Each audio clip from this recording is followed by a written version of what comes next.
പ്രതികൾക്ക് പരമാവധി ശിക്ഷ വാങ്ങിക്കൊടുക്കാനുള്ള തെളിവുകൾ ശേഖരിച്ചിട്ടുണ്ട് എന്ന് പെരിയ ഇരട്ടക്കൊലപാതക കേസിലെ അന്വേഷണ ഉദ്യോഗസ്ഥനും CBI ASPയുമായ അനന്തകൃഷ്ണൻ ന്യൂസ് മലയാളത്തോട് പറഞ്ഞു. സ്റ്റേറ്റ് പോലീസ് അന്വേഷിച്ചപ്പോൾ 14 പ്രതികൾ മാത്രമായിരുന്നു ഉണ്ടായിരുന്നത്.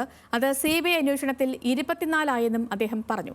വിധിപ്പകർപ്പ് കിട്ടിയതിനു ശേഷം 10 പ്രതികൾ കുറ്റവിമുക്തരായ കാര്യം പരിശോധിക്കുമെന്നും ASP അനന്തകൃഷ്ണൻ വ്യക്തമാക്കി. സഹൻ ആന്റണി തയ്യാറാക്കിയ റിപ്പോർട്ടിലേക്ക്. പെരിയ കൊലപാതക കേസ് അന്വേഷിച്ചത് CBIയുടെ അസിസ്റ്റന്റ് സൂപ്രണ്ടായിട്ടുള്ള അനന്തകൃഷ്ണനാണ്. അദ്ദേഹത്തോട് തന്നെ ചോദിക്കാം, സാറേ 14 പേരെ ശിക്ഷിക്കാൻ കഴിഞ്ഞല്ലോ, സാറേ സന്തുഷ്ടനാണോ? ഞാൻ എൻ്റെ ഡ്യൂട്ടി ചെയ്യല്ലോ, എനിക്ക് സന്തോഷമില്ല, അങ്ങനത്തെ ഒന്നുമില്ല. എൻ്റെ ഡ്യൂട്ടി ഞാൻ ചെയ്തിട്ടുണ്ട്.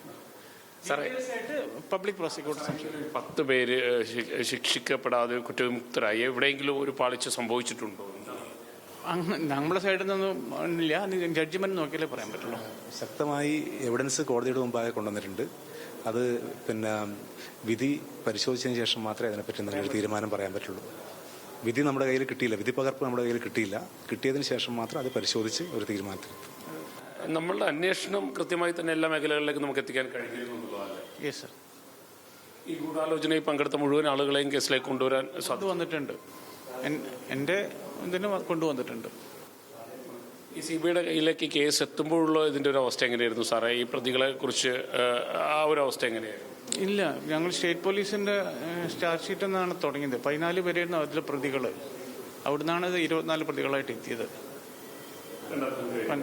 പല എവിഡൻസുകളും ഞങ്ങൾ പുതുതായിട്ട് കൊണ്ടുവന്നു. അതിൽ കുറേ ഇല്ലാത്ത ഹൈക്കോർട്ട് പറഞ്ഞ സംഗതികളൊക്കെ ഞങ്ങൾ കമ്പയർ ചെയ്തിട്ടാണ് ചാർജ് ഷീറ്റ് ഫയൽ ചെയ്തത്. കൂടുതൽ തെളിവുകൾ നമ്മൾക്ക് ഇതിൽ ശേഖരിക്കാൻ പറ്റുകയും ചെയ്തില്ലേ? പിന്നെ അതല്ല ഈ ജഡ്ജിമെന്റിൽ കണ്ടത്. എന്തായാലും കൃത്യമായ ഒരു അന്വേഷണം ഇതിൽ നടത്താൻ കഴിഞ്ഞു എന്നുള്ളൊരു സന്തോഷം CBIക്ക് ഉണ്ട്. അതിൻ്റെ സാറ്റിസ്ഫാക്ടറി ഉണ്ട്. ഞങ്ങൾ എല്ലാ കേസിലും ഇങ്ങനെ തന്നെ, ഈ കേസിൽ മാത്രമല്ല ഏത് കേസിലും ഞങ്ങൾ അത് കറക്റ്റായിട്ട് തന്നെ ചെയ്യാറുള്ളത്. ഞങ്ങൾക്ക് ആരെയും സാറ്റിസ്ഫൈ ചെയ്യേണ്ടോ അല്ലെങ്കിൽ ഒരു പക്ഷം ബാധിക്കാനൊന്നുമില്ല. ഞങ്ങൾ ഏത് കേസ് ചെയ്താലും നമ്മളത് കറക്റ്റായിട്ട് നീതി കിട്ടണ മാതിരി ചെയ്യുള്ളൂ. CBIന്റെ ഏത് ഓഫീസർ ചെയ്താലും അങ്ങനെ തന്നെ ചെയ്യുള്ളൂ. പരമാവധി ശിക്ഷ വാങ്ങിക്കൊടുക്കാനുള്ള എല്ലാ തെളിവുകളും നമുക്ക് ശേഖരിക്കാൻ പറ്റിയിട്ടുണ്ട്. അതാണ് ഞങ്ങളെ വിശ്വാസം. ഇനി കോടതിയാണ് തീരുമാനിക്കേണ്ടത്. Okay sir, thank you sir. എന്തായാലും അദ്ദേഹം പറഞ്ഞതുപോലെ തന്നെ പരമാവധി തെളിവുകൾ CBIക്ക് ശേഖരിക്കാൻ കഴിഞ്ഞിരിക്കുന്നു എന്നുള്ളതാണ് അദ്ദേഹം വ്യക്തമാക്കുന്നത്.